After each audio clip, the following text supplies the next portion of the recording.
Hello student, good morning. आज हम discuss करेंगे अबाउट इम्पल्स। देखो, इम्पल्स हमारे पास क्या होता है, जैसे कि जो वो फोर्स जो कि बहुत ही शॉर्ट टाइम के ऊपर लगता है। सपोज करो आपके पास एक बॉल है, एक बॉल को ऐसे आपने हिट किया और जस्ट पहले तो आपके पास जो ये इम्पल्सिव फोर्स है ये बहुत ही शॉर्ट टाइम के ऊपर लगा ना। जैसे आपने बॉल को ऐसे हिट किया, बॉल है वो वापिस उसी टाइम रिबाउंड हो गई। या जैसे जंप करते हैं, या जैसे बॉल ही है उसकी जंपिंग करवाई, या खुद जैसे जंप करते हैं या किक करते हैं, तो इस तरह का जो फोर्स जो बहुत ही शॉर्ट टाइम के ऊपर फोर्स लगता है उस फोर्स को पर्टिकुलर नाम दिया गया है, किससे? इम्पल्स। तो इम्पल्स हमारे पास क्या होता है? The force which act on body, the forces which act on body for short time, which acts on a body for short time. बहुत ही शॉर्ट टाइम के ऊपर जो फोर्स लगता है उस फोर्स को हम क्या कहते हैं? इम्पल्सिव फोर्स कहते हैं। समझ आया बेटा? The forces which act on a body for a short time are called impulsive force. For example, जैसे कि अगर हम बात करें, अभी आपको बताया था जैसे कि हीटिंग की बात करते हैं, हीटिंग है, या जैसे कि हम बात करते हैं किसकी? जंपिंग की बात करते हैं, या किकिंग की बात करते हैं, जैसे कि मान लीजिए कोई भी बॉल है उसको किक करना है। तो इस तरह के जो फोर्स है ना, या मान लीजिए हम कैच करने की बात करते हैं, जस्ट तब की तब कैच कर लेते हैं, कैचिंग की बात करते हैं, एक्सेट्रा। तो इस तरह का जो फोर्स जो बहुत ही शॉर्ट टाइम के ऊपर फोर्स लग रहा है उस फोर्स को हम क्या कहते हैं? इम्पल्सिव फोर्स कहते हैं। अब जो ये इम्पल्सिव फोर्स है ये कांस्टेंट नहीं रहता। This force not remains constant, ये कांस्टेंट नहीं रहता। क्यों नहीं रहता? क्योंकि एक शॉर्ट टाइम के ऊपर फोर्स लगता है। फर्स्ट तो जो जब तक मान लीजिए कोई बॉल है उसको हिट नहीं किया था, मीन्स कोई भी फोर्स की बात नहीं कर रहे थे, तो first changes from zero to maximum, क्योंकि एकदम से लगा ना, पहले जीरो था उसके बाद में एकदम से फोर्स लगा है तो मैक्सिमम हो गया, देन वापिस रिबाउंड होके आ गई, then maximum to zero, maximum to zero. तो ये कांस्टेंट नहीं है ना, पहले तो जीरो से मैक्सिमम है, उसके बाद में मैक्सिमम से जीरो है। तो इस तरह का इतने शॉर्ट टाइम के ऊपर फोर्स लगता है तो it is not possible to measure easily. तो इसको पॉसिबल मेन से इसको मेजर करना है वो भी पॉसिबल है नहीं है इतनी जल्दी। तो इसके लिए हम क्या करते हैं? Total effect of a force की बात करते हैं। तो इम्पल्स हमारे पास क्या होता है? जनरली हम ये कह देंगे the total effect of force is known as a impulse. Total effect of force की बात क्योंकि यहाँ ये जो फोर्स है वो कांस्टेंट तो नहीं है, पहले जीरो से मैक्सिमम, फिर मैक्सिमम से जीरो, और ये बहुत ही शॉर्ट टाइम के ऊपर लगता है, और इतने शॉर्ट टाइम के ऊपर फोर्स को मेजर करना थोड़ा डिफिकल्ट हो जाता है।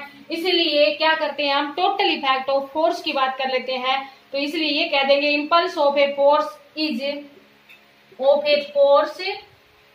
Measure of total effect of force, measure of A total effect of a force, total effect of a force की बात करते हैं। तो ये देखो टोटल इफेक्ट ऑफ फोर्स फिर हम कैसे निकालते हैं, समझ में आया बेटा यहाँ तक? तो क्योंकि यहाँ जैसे अभी आपको समझ आ गया होगा कि कांस्टेंट नहीं रहता है, इसलिए शॉर्ट टाइम के ऊपर मेजर करना थोड़ा डिफिकल्ट हो जाता है, इसलिए total effect of a force की बात करते हैं। और टोटल इफेक्ट ऑफ फोर्स के लिए हम ये कह देंगे कि जो इम्पल्स होता है ना वो किसके इक्वल होता है? Impulse is equal to average force multiply time. Impulse क्या होता है? Average force multiply time. क्योंकि अभी क्या कहा? टोटल इफेक्ट ऑफ फोर्स की बात कर रहे हैं। टोटल इफेक्ट ऑफ फोर्स का मतलब ये कितने टाइम के ऊपर एक्ट हुआ, क्योंकि बहुत ही शॉर्ट टाइम के ऊपर लग रहा है तो टाइम का इतना ज्यादा इफेक्ट तो पड़ेगा नहीं। लेकिन अगर हम इसके यूजेस की बात करें तो मेन आपके पास किसका रहेगा? टाइम का ही रोल रहेगा। तो इसलिए क्या कहते हैं कि इम्पल्स है वो हमारे पास टोटल इफेक्ट ऑफ फोर्स। तो इसलिए इम्पल्स को हम क्या लिख देंगे? Average force multiply time. जैसे कि डायमेंशनल फॉर्मूले में इम्पल्स आया था ना, तो अब इसका डायमेंशनल फॉर्मूला आप लिख सकते हो। फोर्स का डायमेंशनल फॉर्मूला क्या होता है? m1 l1 t - 2, और टाइम का क्या होता है? t। तो क्या कितना हो जाएगा? m1 l1 t - 1, क्योंकि जब बेस सेम हो तो पावर जुड़ जाती है, तो ये इसका क्या आ जाएगा? Dimensional formula. डायमेंशनल फॉर्मूला जो MLT की फॉर्म में लिखे जाते हैं उनको हम क्या कहते हैं, डायमेंशनल फॉर्मूला। फर्स्ट पीरियड में 4th चैप्टर में हम ये पढ़ चुके हैं। ठीक है बेटा, अगर इसकी यूनिट की बात करें तो फोर्स की यूनिट क्या होती है, न्यूटन, और टाइम की क्या होती है, सेकंड। और अगर सीजीएस सिस्टम की बात करें तो क्या लिख देंगे, डाइन और सेकंड। और अगर आप फोर्स की बात करो तो फोर्स की यूनिट के लिए हम मास इंटू एक्सेलरेशन लिखते हैं ना, means kilogram metre second inverse square.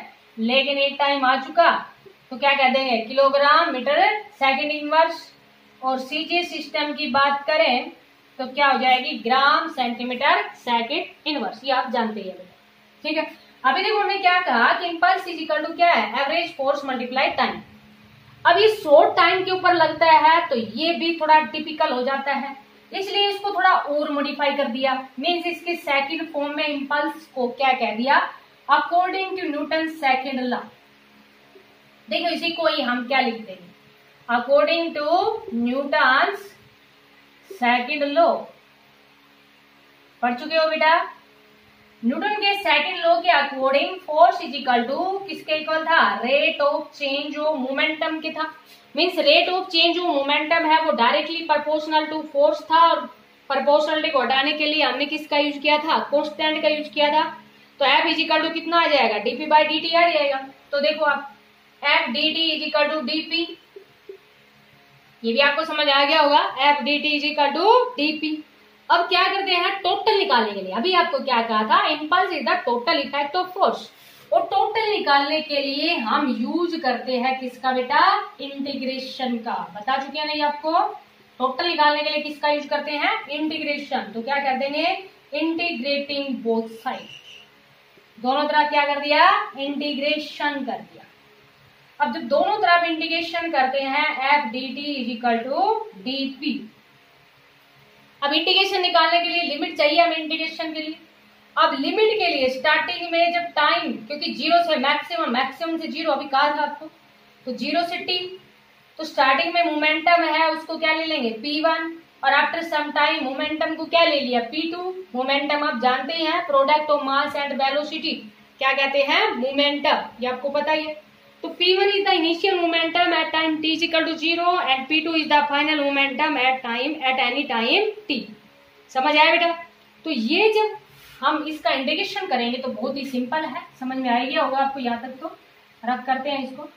देखो बेटा, इसका जब इंटीग्रेशन करेंगे तो चेंज कौन हो रहा है, टाइम चेंज हो रहा है ना, तो इसको हम क्या ले लेंगे, एवरेज फोर्स ले लेंगे, टाइम का इंटीग्रेशन कर देंगे। अब जो टाइम का इंटीग्रेशन कर लेते हैं तो टाइम का इंटीग्रेशन डिफरेंशिएशन से इंटीग्रेशन कैंसिल हो जाता है, ये भी आपको समझाया गया है। तो dt का इंटीग्रेशन क्योंकि कुछ नहीं है तो यहाँ पर कितना है, 1 है ना, और किसी की भी पावर 0 कितना होता है, 1 होता है ना। तो इंटीग्रेशन के लिए आपको समझाया था, इंटीग्रेशन करते हैं ना, जैसे इसका इंटीग्रेशन करते हैं तो इंटीग्रेशन के लिए एक पावर बढ़ जाती है और वही पावर नीचे आ जाती है। तो यहाँ पर तो 1 ही है, तो 1 से तो कुछ इफेक्ट पड़ेगा नहीं, तो सिंपल है, dt का इंटीग्रेशन कितना आ जाएगा, t। लिमिट लगा देंगे 0 से t। मोमेंटम p, इनिशियल आपके पास कितना है, p1 means lower limit p1 और अपर लिमिट कितनी है, p2। तो यहाँ देखो अपर लिमिट माइनस लोअर होता है तो 0 का कुछ इफेक्ट पड़ेगा नहीं। इधर लगाओगे अपर लिमिट कितनी है, p2, और लोअर लगाओगे तो कितनी है, p1। समझ में आया बेटा। और ये देखो अभी आपको कहा था ना, एवरेज फोर्स मल्टीप्लाई टाइम को ही किसका नाम देते हैं, इम्पल्स। तो इम्पल्स इज इक्वल टू क्या आ जाएगा, चेंज इन मोमेंटम। तो ये बहुत ही सिंपल पड़ेगा, क्या कर लेंगे कि चेंज इन मोमेंटम देख लेंगे कितना है, और वही हमारे पास किसके इक्वल होगा, इम्पल्स के इक्वल होगा। लेकिन अगर मान लीजिए फोर्स की बात करें कि एवरेज फोर्स है वो बॉडी के ऊपर कितना लगेगा, तब हम क्या कर लेंगे, चेंज इन मोमेंटम है उसको डिवाइड कर देंगे किससे, टाइम से। तो इतना फोर्स है वो उस बॉडी के ऊपर एक्ट होगा। समझ में आया बेटा।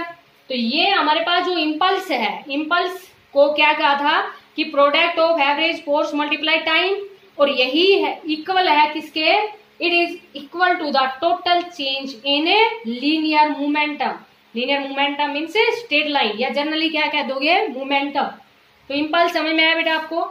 इम्पल्स के बारे में क्या बताया था कि इम्पल्स एक वो फोर्स होता है जो बहुत ही शॉर्ट टाइम के ऊपर लगता है, और शॉर्ट टाइम के ऊपर जब लगता है तो इसको मेजर करना थोड़ा टिपिकल हो जाता है, इसलिए टोटल इफेक्ट ऑफ फोर्स की बात करते हैं। और टोटल इफेक्ट ऑफ फोर्स के लिए समझ में आ गया होगा, एवरेज फोर्स मल्टीप्लाई टाइम होता है। और according to Newton second law जब हमने लगाया तो एवरेज फोर्स मल्टीप्लाई टाइम है वो किसके इक्वल आ गया, चेंज इन मोमेंटम के इक्वल आ गया। तो समझ में आ गया होगा बेटा। तो ये सारा इम्पल्स ही है कि इम्पल्स हम ऐसे ऐसे निकाल सकते हैं। तो यहां से देखो आपको क्या कहा, अब ये भी आपको पता है ना, law of conservation of momentum आपने पढ़ा था।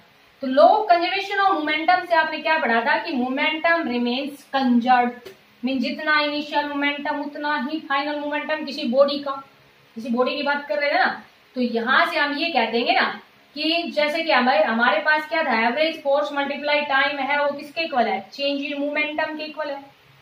और momentum remains constant, it means ये चीज तो हमारे पास क्या है, कांस्टेंट है।